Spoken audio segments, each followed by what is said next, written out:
Mission Path to Spain, Part 1 by Andrew McChesney.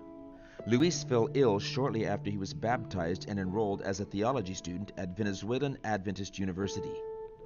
At first he thought it was the flu, but the symptoms worsened and he struggled to breathe. Physicians suggested that he might be allergic to the pollen from the orange trees that blossomed around the university. He received many injections, but his lungs still wouldn't allow him to breathe. Physicians advised him to quit his studies and return home, but he didn't want to leave. He continued to get tested. Then a medical test showed that he was infected with HIV. It was a time when people were afraid of HIV in Venezuela. Many thought that they might catch the virus through touch. Luis was asked to leave the seminary. Luis had no choice but to go home. At home, he underwent additional medical checks. The results were always the same: HIV. Luis couldn't understand why. Hadn't he given his heart to God? Hadn't he been studying to become a pastor? He was very sad.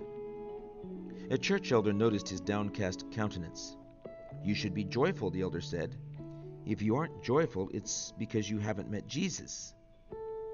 The observation struck deep in Luis's heart. He went to his bedroom and knelt down. He prayed to God for forgiveness.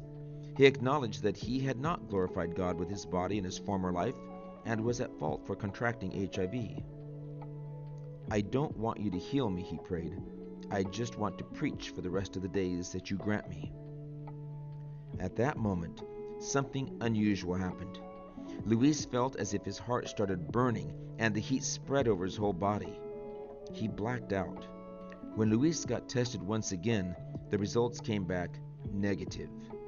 Surprised, he asked to be tested again and again. Always he was HIV-free. "Why are you asking for more tests if the results are negative?" the physician asked. "You don't need to be tested anymore." Making good on his promise to God, Luis dedicated his life to preaching and bringing people to Jesus. He got married and completed his theology studies at the university in 2006. "I haven't stopped preaching the gospel ever since," he said. Today, Luis and his family are missionaries in Spain.